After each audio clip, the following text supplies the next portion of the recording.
One more thing before I go. Yes, we would like to record tonight so others can watch it later.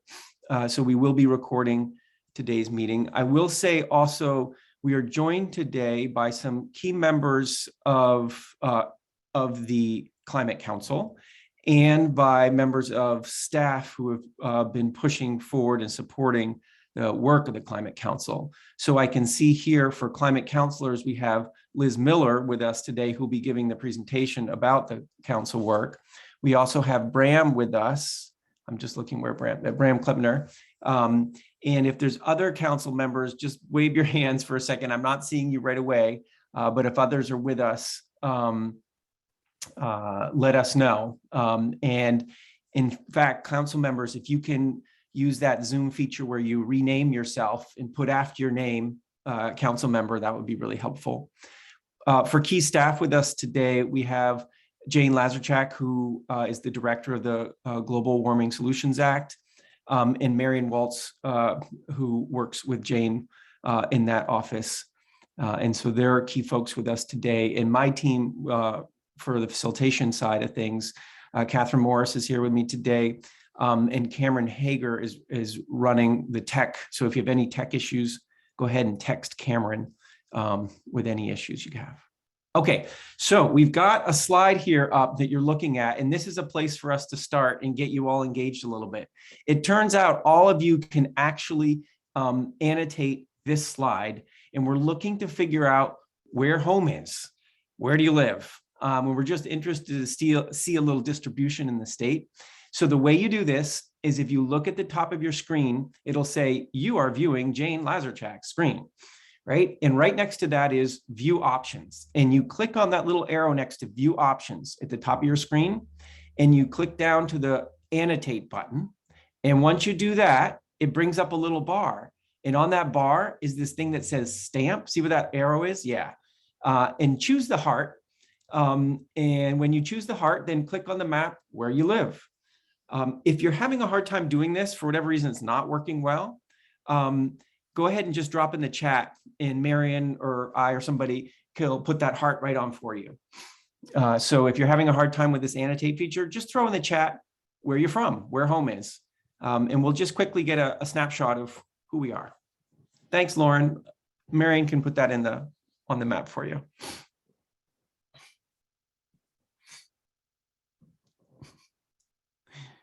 Yeah, you could do various types of annotation. If you didn't like something that happened, like you made a little line, you can undo and then do it again.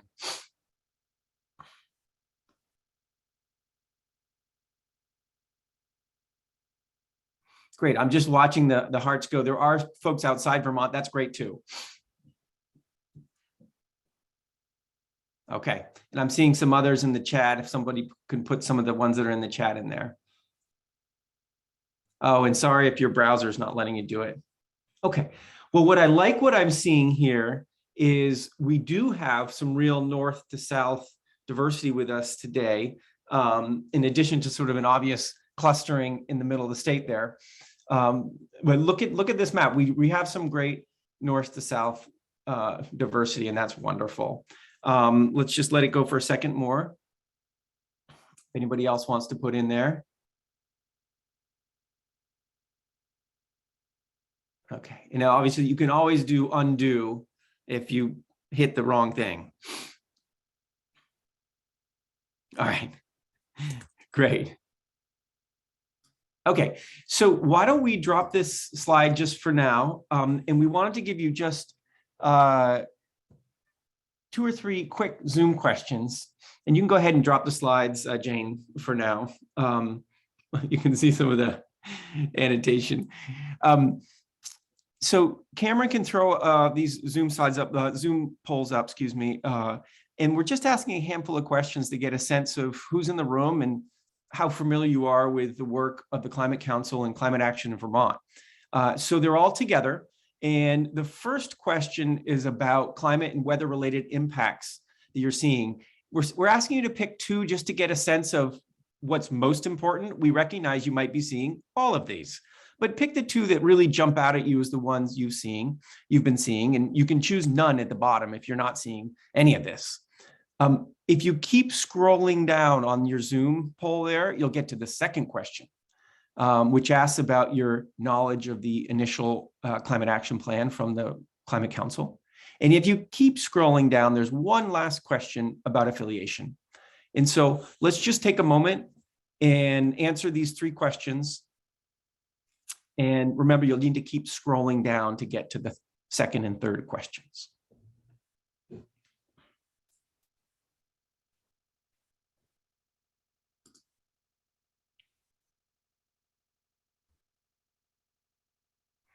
Thanks, everyone. I'm seeing so far we've got 30 folks answering. I'll give it a little bit more time.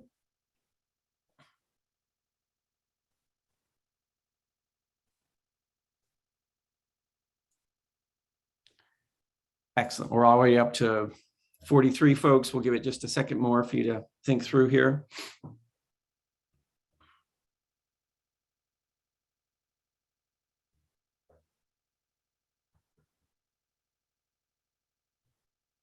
Okay, Cam, I think that's probably good. Why don't we go ahead and share the results? This is 51 of you answering. All right. Can everybody see these results? You see it on the screen? Great. All right. So what are we seeing? A real spread across the ideas of impacts. Again, we had pre-populated these, but what we're seeing, interestingly, the biggest number are really around the changing snowpack, flooding, and then this presence of ticks. And it's interesting in other pests. This is very similar to what we had last night when we ran the same poll. So this presence of ticks is something that in other pests really is jumping out at folks. If I'm scrolling down now to my number 2, and you can scroll down on your screen too, and I look at sort of your current knowledge about the plan, the large majority of you have been paying attention, reading or hearing about parts of it or closely tracking, right? So that's great. We can get into some substance tonight in the conversation and the kind of feedback you want to provide to the council. And for those of you who are having your introduction, Liz Miller will give you an introduction to what's going on and hopefully provide some details that all of you haven't heard as well. The third question, we have a really nice mix across. Again, NGO looks to be the largest number, and private sector is one of the lowest.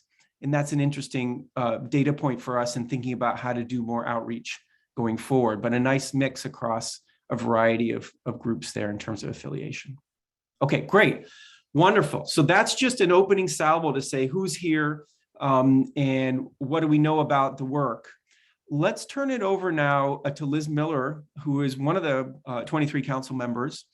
And Jane, you can pull the slides back up if you don't mind. And Liz is going to walk us through over whatever time you need, Liz, probably about 25 minutes or a half hour, something like that. And walk us through some basics about what's been going on with the Vermont Climate Council and the work this year as well. And I'm seeing other council members. I just want to shout out, sorry, Liz, I see some other council members who've joined us. Thanks for members of the council who are here. I see Commissioner Turney and some others as well. So thanks for joining us. Go ahead, Liz. That's great. Yeah, no, I appreciate it. And I will try to beat that time estimate, especially knowing, as you just said from the poll, that we have some folks who've heard portions of this before or are familiar with some of the work. I want to make sure to leave time for a good discussion, and any areas that I do hit that folks want to hear more about specifically, maybe we can do it that way, not just kind of slide by slide. So I'll go ahead and start. I'm Liz Miller. I've been a council member on the Climate Council appointed by the House of Representatives to fulfill the role of representative of the utility sector. As many of you probably know, the council is made up of a number of individuals, some of whom are supposed to represent or do represent stakeholder groups, the utilities being one of them, and that's my seat. And I'm also a member of the Cross-Sector Mitigation Subcommittee, the work of which we'll talk about throughout these slide decks. So happy to join everybody today. So, this slide is the overview really of the first poll question. It's the data behind what you're all feeling. We know from the National Climate Assessment and the Vermont Climate Assessment and the work of UVM and our own council member, Leslie Dupigny-Giroux, that the climate is indeed changing in Vermont in material ways that we're all feeling and are affecting all of us, although we need to recognize that it affects some of us more significantly. You think about some of the things you all polled on there in terms of growing season, the pests, so people who work outside and are exposed to that more, people who are in the outdoor recreation industry and have specific effects, farmers certainly with specific effects. So the data is real, and the slide summarizes where we've been, which is shorter winters, more precipitation, less snowfall, more rain, and freezing events as a result, which can also damage infrastructure, and higher temperatures, which of course affect humans as well as animals and plants generally, just differently than the climate we've all experienced. So very much real and something to be concerned about. Yeah, keep going. That's great. So the Global Warming Solutions Act, which formed the Climate Council, was enacted back in September of 2020, and the council was formed soon thereafter. We met starting last November, and the process to come up with the initial plan, which was released this last December, took the full year. And we recognized when we released the plan that it's an initial plan. We have much more work to do, including the work that we're launching through these public forum events. And we have a number of subcommittees and groups that we've used to organize the activity. We'll hear about more of that in the upcoming slides, so I don't think I'll go over it right here in detail. So if we can go to the next slide. The purpose of the Global Warming Solutions Act that was put into place was to create binding requirements for the state to meet emissions reductions. And it was measured by certain years of reductions. So 2025, 2030, and 2050. And what you see on this chart is where we've been. That's the color that is, primary on the left there, and then where we need to go, which is the more shaded area on the right. And it shows the emissions by sector. From the bottom, you can see the key. We have a very large amount of our emissions in Vermont from two sectors. That's transportation, the way we all drive and move around, as well as thermal, which is just another way of saying how we heat our buildings and make ourselves comfortable in our work and homes. And then the other sectors also contribute. In blue above is electricity, where you can see the results of some policies the state has put into place as those emissions have declined in more recent years. Agriculture in yellow, industrial processes up there, and then waste management as well. So the path, nothing more to say other than it's steep, and it steepens as you go out into time. Between now and 2025, we have goals to meet that become steeper after that. 2030's goal, certainly, and then 2050's goal. And so the council's work was designed to keep not only the near years in mind, but those out years as well, and how we could organize the work to meet emissions requirements under the statute in all of those years. Let's go to the next slide. So the charge in the statute, it's a long statute. If you've had a chance to take a look at it, this slide breaks down into essentially the 7 components of the charge to the Climate Council, what we were asked to do.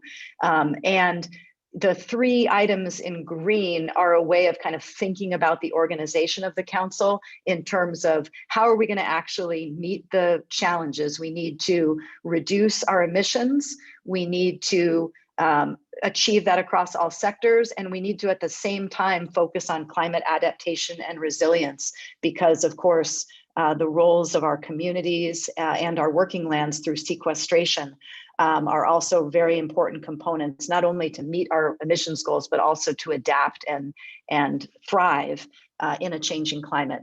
Among the other goals listed here, we're going to talk about in a moment, we're keeping in mind all of Vermont's communities, including our rural and marginalized communities, and how they are particularly impacted by the changes that we're seeing and the policies that might result, as well as making sure that smart growth and strategies like that we've already begun to incorporate in Vermont, we're at with a climate lens. Next slide.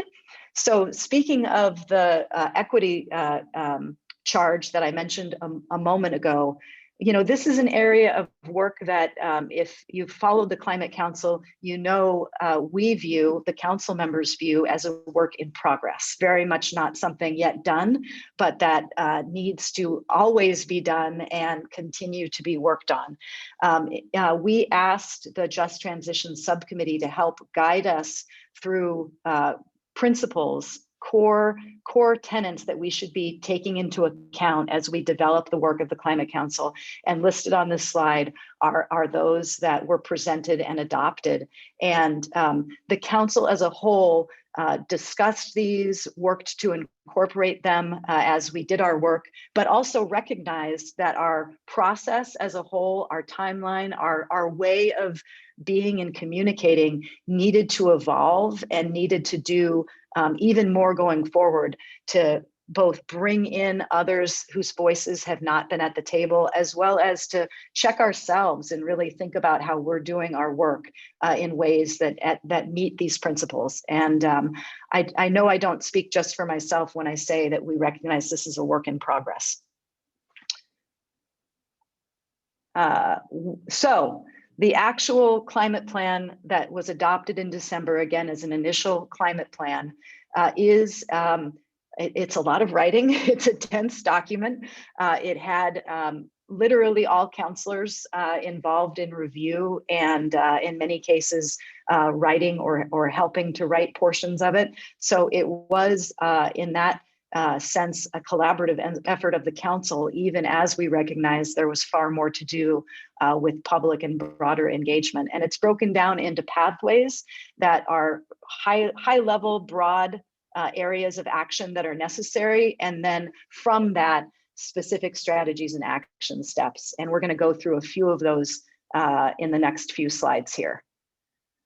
So specifically, the impact areas are listed on this slide. And in essence, it's how can we cut our emissions? How can we make sure that our lands are continuing to be productive, but also available and resilient for the animals and plants that depend upon them, and that we, of course, in turn depend upon, as well as protecting our communities, again, from the impacts of climate change and adaptation strategies going forward, which themselves will have impacts. As we have public policies, we need to be very conscious of how they will affect different communities and members of our communities.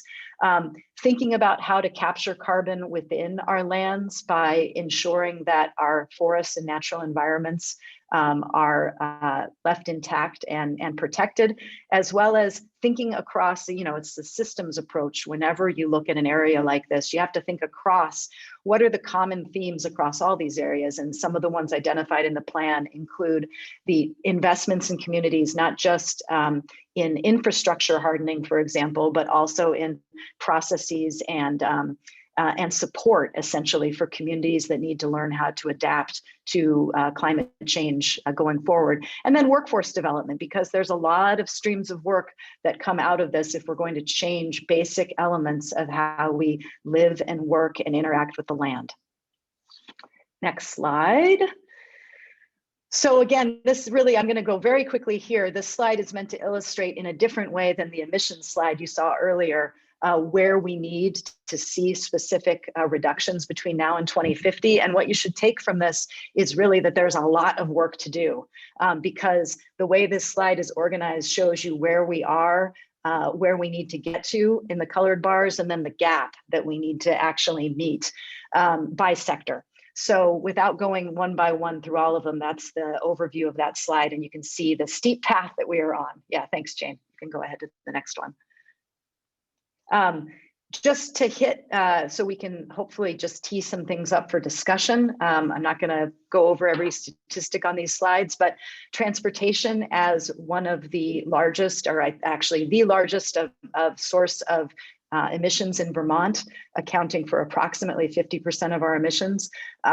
This is just a snapshot of the data that we looked at and the progress that the plan suggests needs to be made in order to hit emissions targets if we are to actually get off fossil fuels and instead use, for example, electric vehicles as transportation. In addition, the Climate Council initial draft supports transit options rather, public transit options to actually reduce vehicle miles traveled, as well as support other modes of transportation besides automobiles. But the short version on this slide is, again, we have a long way to go. There's about 5,000 or so zero emission vehicles in Vermont now.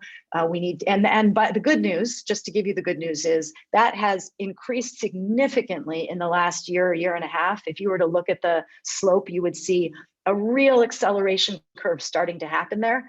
And in order to actually achieve the 2025 goal, we need to see that steepen even further to get to that approximately 27,000 vehicles on the road.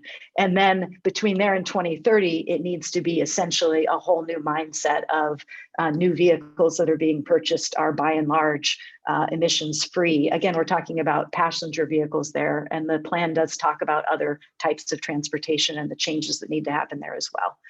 We can have questions about that, but I think for now that's probably enough so I don't take up too much time. Can we go to the next slide? Buildings and thermal, again, how we're comfortable in our homes and businesses. It's the same basic story. In order to meet the goals, the Climate Council and the modeling that the council supported shows that we need to significantly increase both how our buildings function, that's the weatherization portion, with efficiency and weatherization tactics that we've certainly used in the past, but we need to very much ramp up, as well as new technology for heating, including heat pump water heaters, advanced wood heat, and biofuels, things that have fewer emissions than the traditional propane, natural gas, oil heating that is predominant in Vermont now. Go to the next slide. And then turning from direct emissions, which are some of the things we just talked about, to how we can sequester and store carbon, as well as protect our landscape. The Climate Council initial draft talks about resilient natural and working lands. It notes the forest cover that has declined over time, and despite recent uptick, essentially, the trend over time is as shown on the left, and the need going forward to do everything we can to protect that forest cover in ways that work for our communities and protect our landscape to help sequester carbon. Similarly, on the right, I'm certainly not the expert, and I know there are counselors on this forum who are more expert than I. It's a description of the crop usage in Vermont and how that's changed over time. And that, of course, for those of you who are familiar, directly correlates to how carbon is stored in the lands and in the crops. And the climate plan discusses that at some length. Next slide.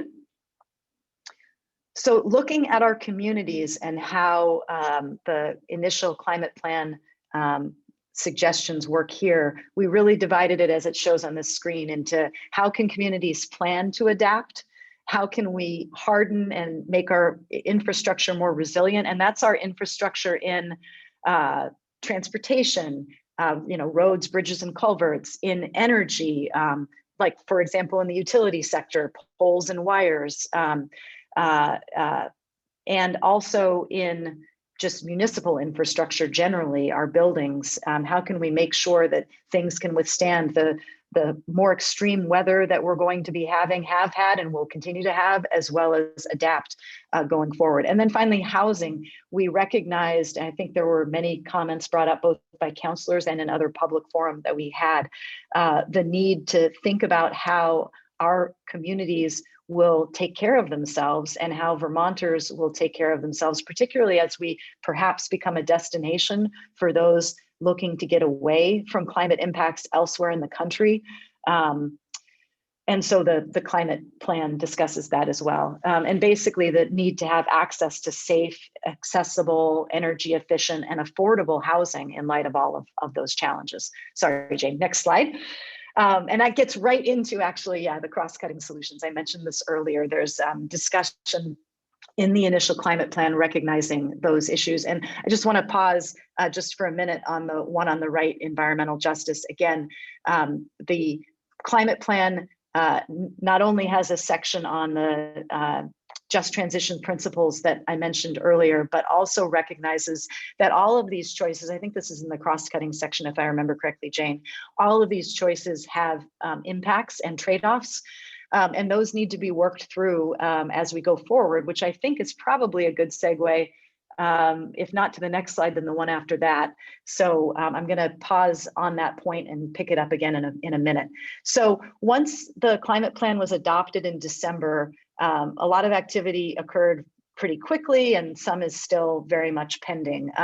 There's a number of bills under consideration of the legislature. I'm sure I or others would be happy to answer questions about any of them.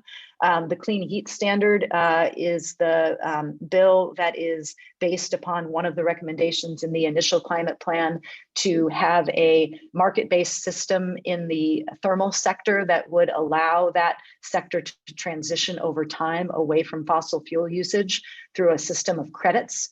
And then there's many other bills here, including an environmental justice bill that is meant to ensure that lens of environmental justice is used in all state policies going forward that apply in this area, and sets up a number of processes to do that.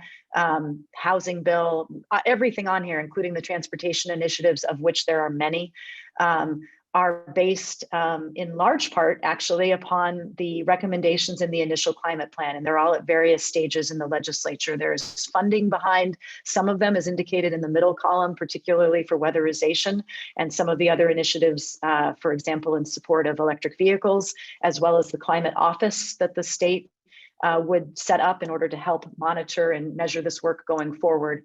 And then, the council work itself will continue. We recognize the need to broaden over time the representation on the council itself to make sure that future appointments are as diverse as possible, that we also have the technical support that the council will need in order to make further recommendations and identify policy priorities that will help with implementation going forward.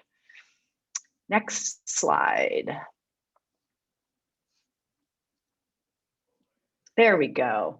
So I mentioned a second ago that after December, there was also a number of pieces of work that we as a council are either continuing or helping to oversee or implement. And that's reflected on here. There's a number of technical analyses that the initial climate plan indicated needed to still happen. They're all mentioned on the left there. And then there's specific work groups that the council itself continues to support, particularly on transportation, because as some of you may know, one of the recommendations in early drafts of the Climate Council's work were to have Vermont join what's known as the Transportation Climate Initiative, which was a multi-state effort that subsequently did not move forward. And so there was a recognition that we had more work to do in the transportation sector to ensure that we have a path to meet that steep decline that we need to see that we talked about earlier. And then biomass, biomass generally as an energy, which can be both thermal or electric. There was a need to actually go through those issues as a cross group of counselors and come back to the Climate Council with some recommendations. So we've started that work. And then, on the right, I'm sorry, I should have mentioned, Jane put it on here, thank you. Rulemaking, importantly, on some of the initiatives that can move forward immediately. ANR is very much working on Advanced Clean Cars 2 and Advanced Clean Trucks, which are initiatives that have been looked at and adopted in other states. And we'd be happy to talk about that if there are questions afterward. Let's see. And the next one is, okay, God, I'm with you now. What will be happening going forward? As a council, we had aspirations in December to receive deeper public engagement this spring. We have now launched that, and we're going to continue, and that's going to be great. But I do think that the reality is that with the legislative session and all of the work that has occurred there, we all recognize that we needed more time to make that engagement meaningful and wrap in the voices that we needed to hear. And so we have begun that process. We intend to continue that throughout many months of this year, while we're considering updates related to those areas that I mentioned earlier, transportation and biomass, as well as working on some of the implementation steps that are listed here, including doing a municipal vulnerability index work for communities that will really help them assess where they stand in terms of climate risk going forward. And then, of course, ways to measure our progress, which will be so important in order to make sure that we're on track or know when we are off track, meeting those requirements that we talked about earlier. Finally, on the right, the equitable engagement, this again is the beginning of what is meant to be a much broader plan to engage with the public and with stakeholders on the climate plan and the initial suggestions that it has, so that we can make sure to incorporate the work and voices of many going forward. I'm not sure if there is that. Is that our last slide? Okay, and I don't know how I did on time. I should have timed myself. Was that 20 minutes or so, I hope? Beautiful. It's perfect. Thank you, Okay. Liz. That was excellent. Okay, good. I'm happy to participate and to help, and will remain on the meeting for questions and to hear from others. Thanks. Great. Thank you so much, Liz. Definitely stick around. So the slide up right now are the questions we want to dive into when we get into a small group conversation. And fundamentally, it's about sort of what feedback do you want to make sure the council hears, right? And we've got a couple questions around what do you think is working and needs to continue, what needs greater attention, and any other feedback you have. However, before we get into this, and Jane, feel free to drop the slides at this point. Before we get into those questions, I wanted to give 5-10 minutes of time for clarifying questions you have for Liz or other counselors or the key staff, whether it's Jane or Marion, about this presentation, right? So let's do 5-10 minutes of sort of clarifying questions. I think the chat's a really efficient way to do that. So if you have a question, go ahead and drop it in the chat, a sort of clarifying question about some of the information you just saw in the presentation. I can, just to kick this off, I saw as the presentation got going, there was a question about the twin goals of the absolute emissions reductions are required, plus the neutrality goal by net zero goal by 2050. And I just want to, if Jane or somebody wants to clarify exactly what the GWS, the Global Warming Solutions Act, requires in terms of emissions reductions goal and net zero, that would be helpful. Jane, you want to take that one? I'm happy to. Afternoon, everybody. Nice to be here with all of you. So as far as being net zero, that does come into play as required by the law in 2050. As part of this initial climate action plan, the state undertook our first carbon budget, where we got an analysis of our current capacity to sequester and store carbon based on our natural and working lands. If we were to maintain our current sequestration rate in the state, we would essentially be net zero as well, I should say, if we met our 2030 statutory emissions reductions requirement. We would essentially be net zero as a state somewhere after 2030. There's no reason for us to expect that trend of sequestration to remain stagnant or increase, though. We've actually seen a decrease in our sequestration due to the slide Liz showed you, where we're losing forest cover, losing our working lands, as well as the impacts of climate change affecting their ability to sequester and store carbon, their age, management, all of that plays into effect. So that net zero requirement really holds us as the state accountable to invest in, conserve, manage better our natural and working lands. And it's something that was definitely put forward in initial climate action plan and something that we'll be looking to consider and invest in the future. Thanks, Jane. That's great. There's been a couple more questions come in the chat. I'll just take them in the order that they came in. One was someone asked for a little more information on the proposed climate action office that's in the governor's budget and under discussion in the legislature. And there was another question about the municipal vulnerability index. And is that by municipality or only statewide? So if, again, I feel, Jane, you might be in the best place to answer those two questions. Sure. The Climate Action Office, there was a recommendation early on and discussion as part of the council to form a climate office. That recommendation in the Climate Action Plan did not specify where that office should live. And so it's a little, what's being moved forward with the governor's budget is not necessarily exactly aligned with what the Climate Action Plan said, although the Climate Action Plan did appreciate and recognize the need to coordinate this work going forward. So the governor has proposed increasing the base funding to the Agency of Natural Resources to create a climate action office in the central office of ANR that will focus largely on three components: community engagement as a high priority, measuring and tracking progress, as well as implementation of the climate action plan that is relevant to ANR. And that work will be coordinated amongst a group of a technical advisory committee that will be comprised of all the state agencies that have a role in climate action and solutions, as well as the state climatologist will serve on that. So we're hopeful that will move forward, and we'll be very oriented to those three components, as well as provide more capacity through increased staff and reorienting of current staff to these priorities. And as far as the Municipal Vulnerability Index, that's one of two remaining clear statutory requirements of the GWSA, that and the development of that measuring and assessing progress tool that I just alluded to as a core function of the Climate Office.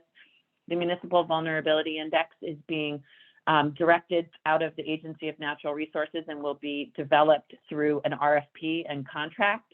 That RFP is drafted, and it's been worked on collaboratively by counselors and subcommittee members that cut across the Science and Data Subcommittee, Rural Resilience and Adaptation, which has a large role in this. They're directed in statute, actually, to produce the Municipal Vulnerability Index, as well as Just Transition Subcommittee, thinking about the role of equity and social justice in that tool. It will be developed the way the RFP is written to produce a spatially explicit tool and a website that will have elements for everybody to look at specific to their town. So it will be town by town, and a report will be created for all Vermont municipalities. Super. Thanks, Jane. Liz, I've got a question here that I think you're in a good position to answer, or other members of the Climate Council that are on the call with us today. It's the question about how much we've heard that the council felt really pressed for time, given the deadlines it was given under the legislation. And it was a huge amount of work. And the question is, please speak about what suffered or what was sidestepped or overlooked or dropped as a result of not having enough time to do such a large piece of work. So Liz, jump in on that, and other counselors, if you'd like to comment, please feel free. Sure, I'll start. I tried to address a little bit of this in the opening presentation, just because I do think it was widely recognized that there is more work to do. So, the way I think about it, the product that the Climate Council approved in December represents a lot of work, a lot of really good work that we all, as a council, did together. And as you know, the vast majority of us stood behind the final recommendations while recognizing exactly what the commenter, I think it's Andrea here, says, that there's more to do and that the process itself didn't accomplish everything. There's a counselor letter at the very beginning of the initial climate plan that, if you haven't taken a look at and are interested, it is something that is on behalf of the whole council and worth reviewing on this, but basically says that we recognize that the process could have been better and should be better going forward. In terms of specific areas of work that, as they stated here, were overlooked or not done. That's a little harder to answer. And in part, it's because of the process issue. I feel like the council as a whole did a good job recognizing the streams of work that were necessary for the actions that we did put forward. But we recognized there was a number of streams of work that still remained, as well as other voices to hear from. So it's to me, it's a question of how do we get those voices in and ensure that any work, and I'm sure there will be work that comes out of that, is incorporated going forward, more so than the process of the plan that was actually adopted having shortcomings. I think the plan as it was put out as an initial plan had good work behind it, and that's one of the reasons why the council did adopt it. Hopefully that's helpful. I don't know, Bram or somebody else who's on the call might want to address it. I would just expand a little bit on what Liz said about, and I'm sorry, June, I see you have your hand up and I jumped in front. No, Bram, go first. It's quite all right. Okay, thank you. A little bit about involving more voices. I think from my point of view, the biggest sacrifice to time was that although there were a lot of people involved in creating this, it was a very small slice of the broader Vermont community. And particularly traditionally marginalized communities, I think we as a council really felt that we did not successfully partner with people in those areas to help create a plan that was created by everyone. It was really created by a small group. And going forward, we've recognized that as one of the most important things we need to do this year and going forward. Thanks, Bram. June, go ahead, please. I'm probably repeating some of what Liz and Bram just said, and I'm also very keen to hear from folks who are here today. But in a nutshell, the council took a lot of time to learn how to function as a council, and we did not take enough time to learn to function as a council. We were inventing this thing on the fly, and it shows in our work product. I am very proud of our work product for what we were able to manage with the time and resources appropriated, which were insufficient from the get-go, and in my judgment, unrealistic. So I can well understand if folks out there now harbor skepticism about the viability of the plan. I also am very sorry to see that at least one person harbors skepticism about the department's commitment to the goals of the plan, because that inadequacy, which is self-confessed here, only feeds the perception. But all I can say is beyond best efforts were used, and they were wholly inadequate. Secondly, I do not think we got deeply enough into the communities. I don't think, Bram, it was about not partnering with people. Appreciate your use of the phrase, but that isn't it. We didn't even get there. And so you can't partner with people you can't see, haven't heard from, haven't touched. And we're learning how to do that. We're trying to fix that now, but this is late. The plan exists. Now we're talking about amending a plan. And there are a whole lot of people out there who never had input to begin with into what went into that plan.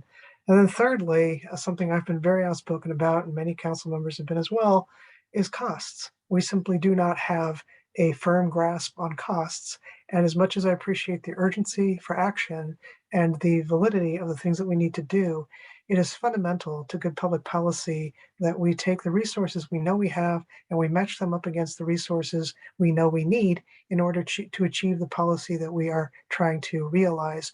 And we don't know at this time what those costs are, much less whether they are feasible for the state. And that gives me great concern. That's it. Back to you, David.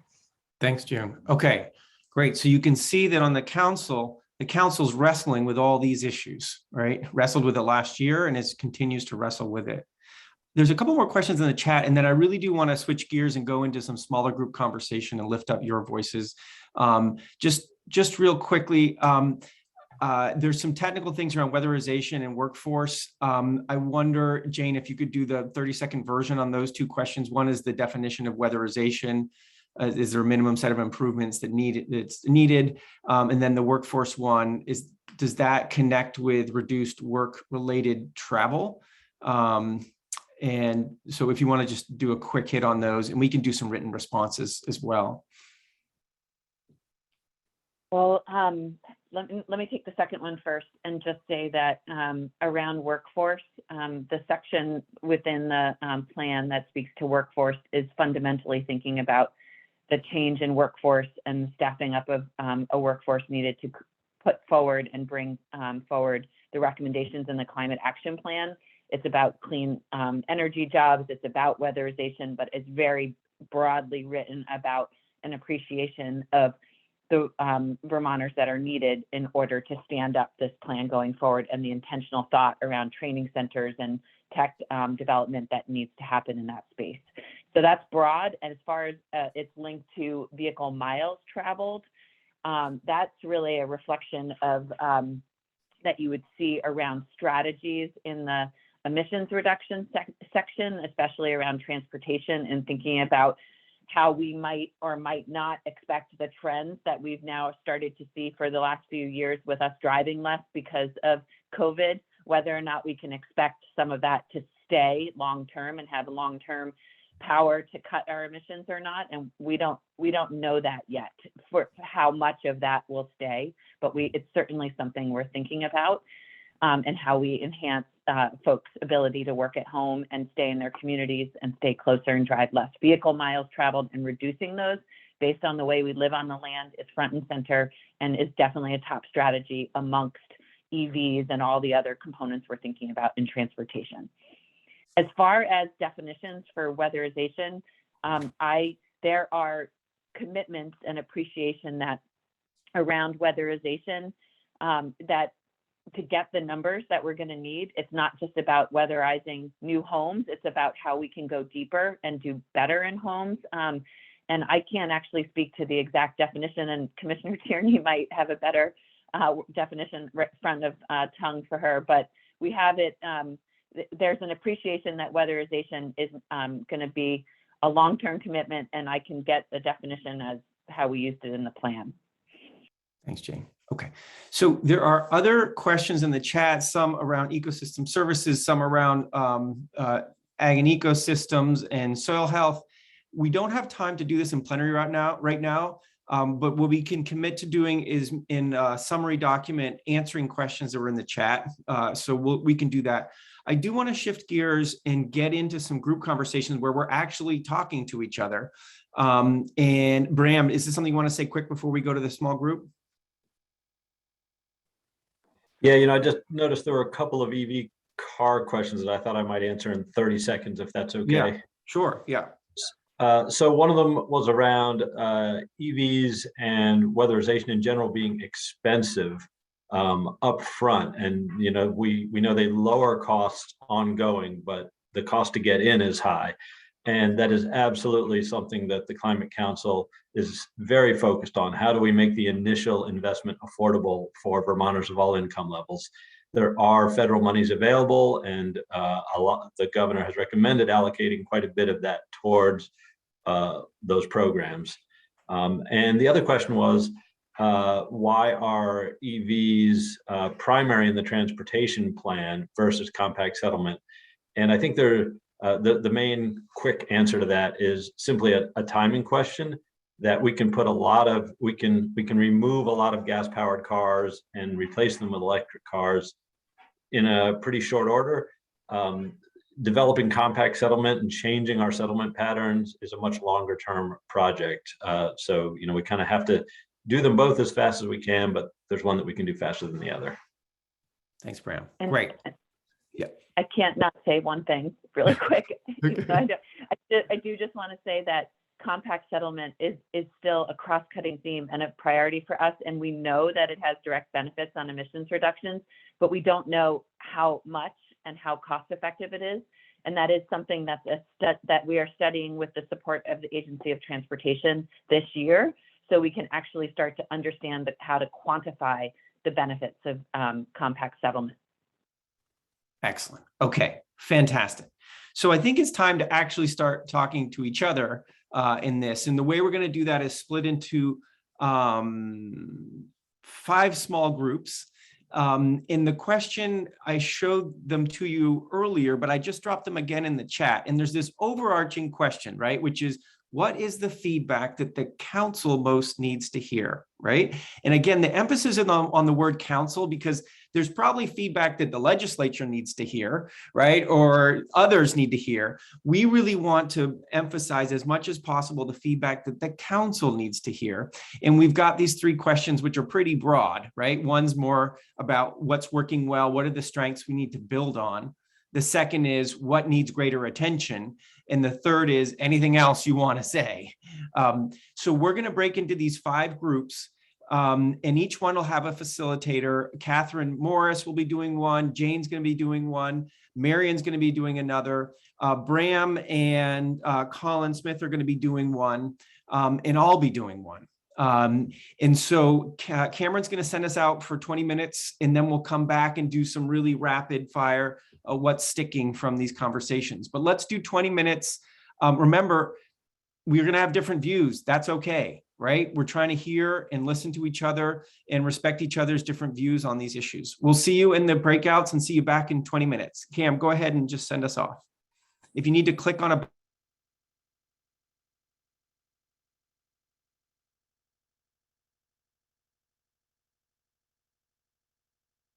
that it's, I've never had more power as a facilitator than in Zoom, where you can like literally rip people out of their small group conversations and back into the plenary. So I apologize if that was a little bit abrupt or if somebody was just trying to finish a thought. Thanks everyone. I hope the small group conversations you had were as interesting as the one I was involved in. Really appreciated the thinking that went in and the ideas that were put forward. The way we wanted to handle this, this quick wrap up is just to do some shout outs, right? About one idea that's really sticking, that's like really the most important thing, either because you heard it in your group and you want to elevate it up, or it's something that's just you really, really want to make sure everybody hears. So I think we can just do some quick shout outs. Let's make them really brief so that folks can, a number of folks can get in. But what would you want to make absolutely certain the council hears as it goes forth in its work this year?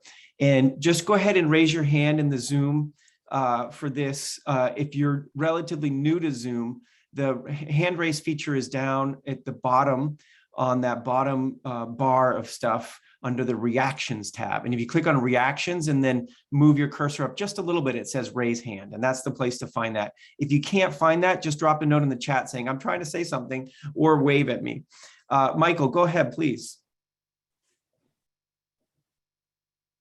Sure. I just wanted to briefly point out, we had one member of our group point out the need for good data.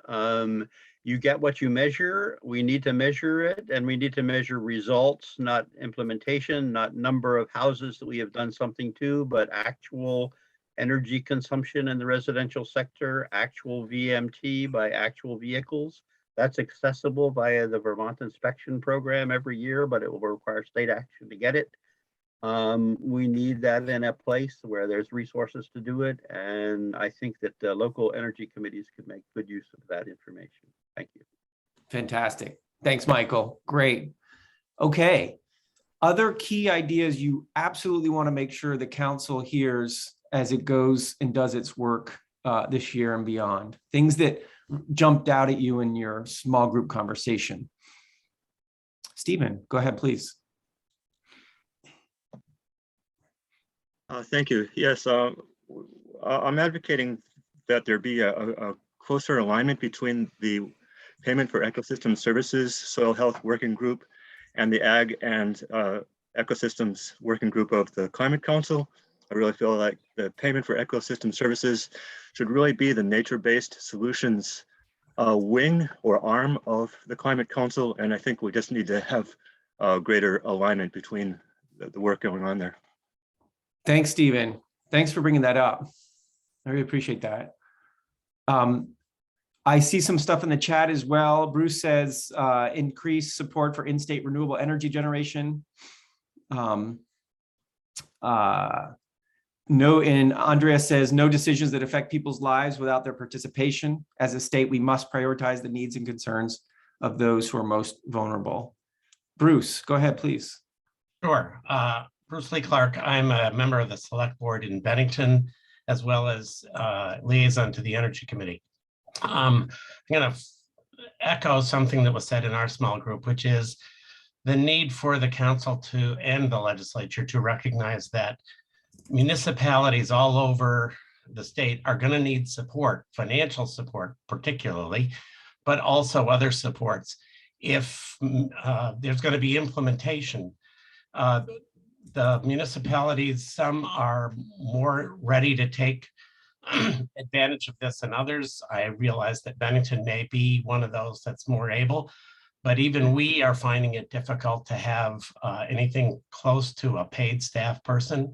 So if implementation and measurement and encouraging changes in all kinds of other things like workforce, then we're going to need more resources. Thanks.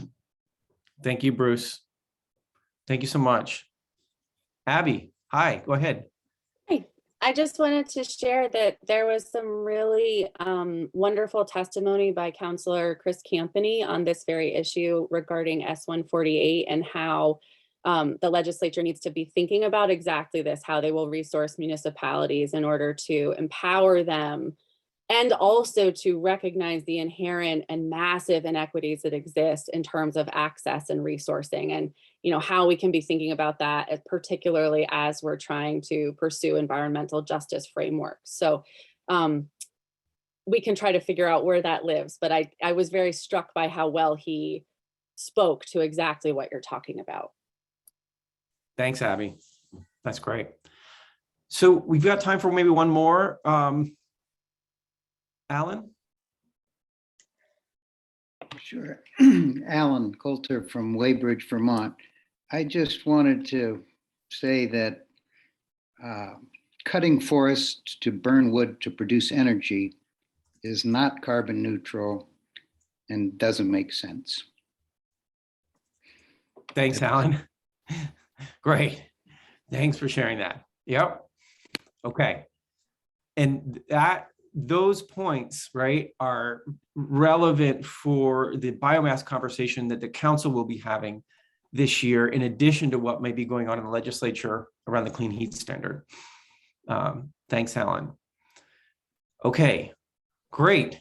Can I add one? Sorry. Yeah, go ahead. Hi, Sam, please. Sam Sheehurst, Central Vermont Regional Planning Commission. I just wanted to reiterate the suggestion that that the Climate Council could make to the legislature to use the screening tool that the Just Transitions Committee came up with, because I've seen it put to really good use at the Climate Caucus there on the transportation bill. And I think it would be a really effective way for equity to come into play immediately in the decisions that are being made right now. Thank you. Thanks, Sam. Great. That's great. Okay. All right. Fantastic. So we're going to talk in just a second about next steps. And in one of the points that came out in the small group I was involved in was, let's be more clear about how input, such as the input that you all are providing today, makes its way to the council and makes its way into decision making. And I think that's an important thing for all of us to be more explicit about and to do a better job of. So next steps from this conversation should include that. And before we do those next steps, we have a few concluding polls we wanted to run in Zoom just to end. And so Cameron, if you could pop those up. I think there's 2 questions or maybe 3. Here they are. So the first question is just about sort of your level of understanding and how it may have changed thanks to today's conversation. So feel free to answer that. The second question is sometimes what I call the inspirometer, but it's basically, how do I feel about the council's work on climate action in Vermont? And there's some possible answers to that. And the third one is about the areas of action where you want to see the most progress. And we put a handful there, then it's not exhaustive, but of the ones we've put, pick 2 that really speak to you the most. So let's just take a moment, let everybody work your way through these 3 questions. Again, you need to scroll down yourself to get to questions 2 and 3. I'll give folks a moment to answer.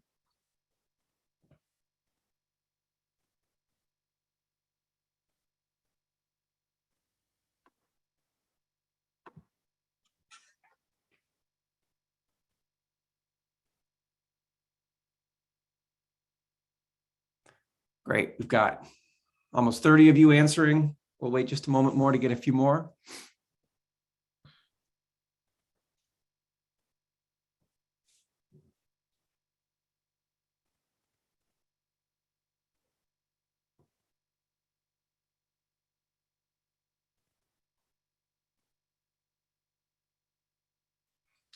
Great, I think we're pretty much there, Cam. So if you want to share results.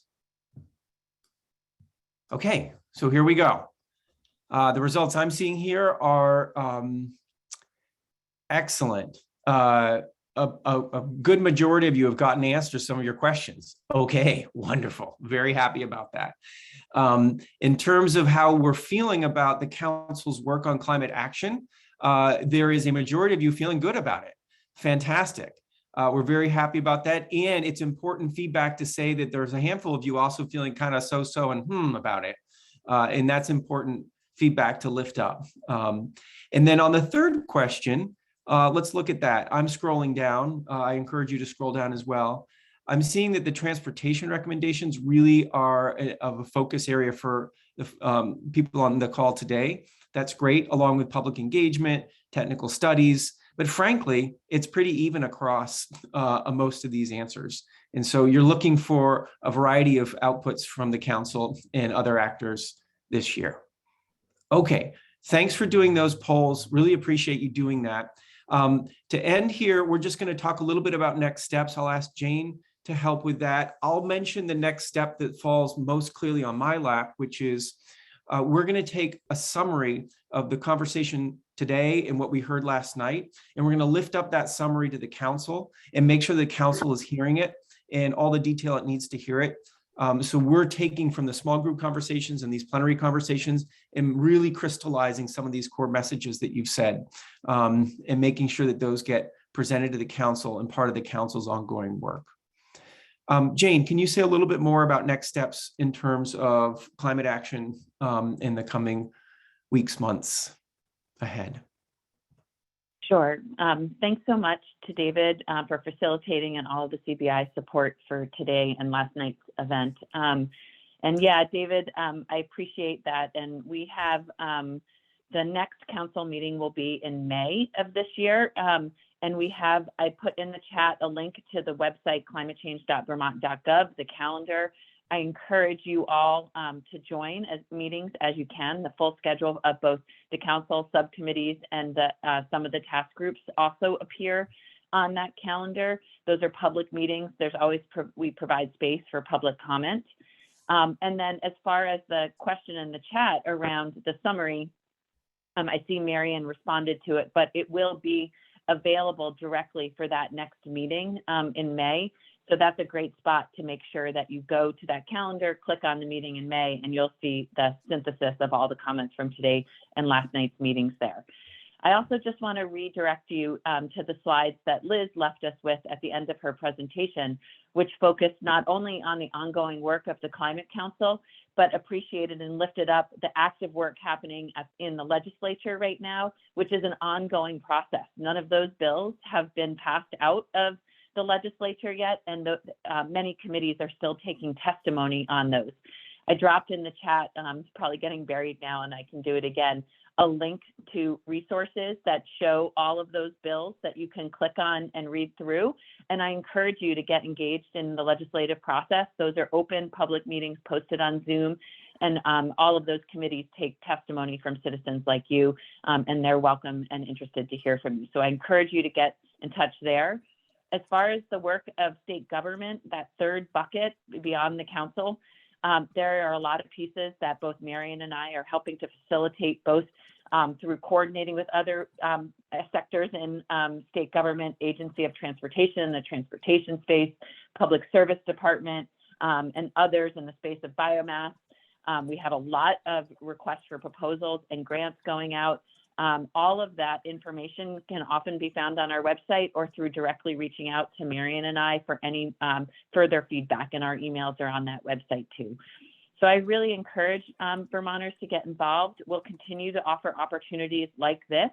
We have a public engagement focus group thinking about how to make the plan more accessible through translation, through story maps, through other things, videos that we'll link to our website, as well as lifting up stories. We're thinking about more events like this, how to do some in person, hopefully, as well as continue an online conversation. And then we'll be thinking about targeted partner engagement so we can think about how we make these conversations more meaningful, long-lasting in communities that are not traditionally involved. So really, thank you so much for being here and looking for multiple ways to plug in. And we're always available for questions and comments. And in my breakout group, I just really appreciated how people appreciated that this is a process, and that we're learning as we go. And we're learning from events like this on how to do better and engage with you more thoughtfully. So thank you for your patience with us. And we look forward to working with you long-term on this process. Excellent. Okay. Thanks, everybody. Have a great rest of your day. That's the end of our time today. Take care. Stay tuned. Please be plugged into the process. So glad you invested a little time with us today. Take care. Have a great Wednesday.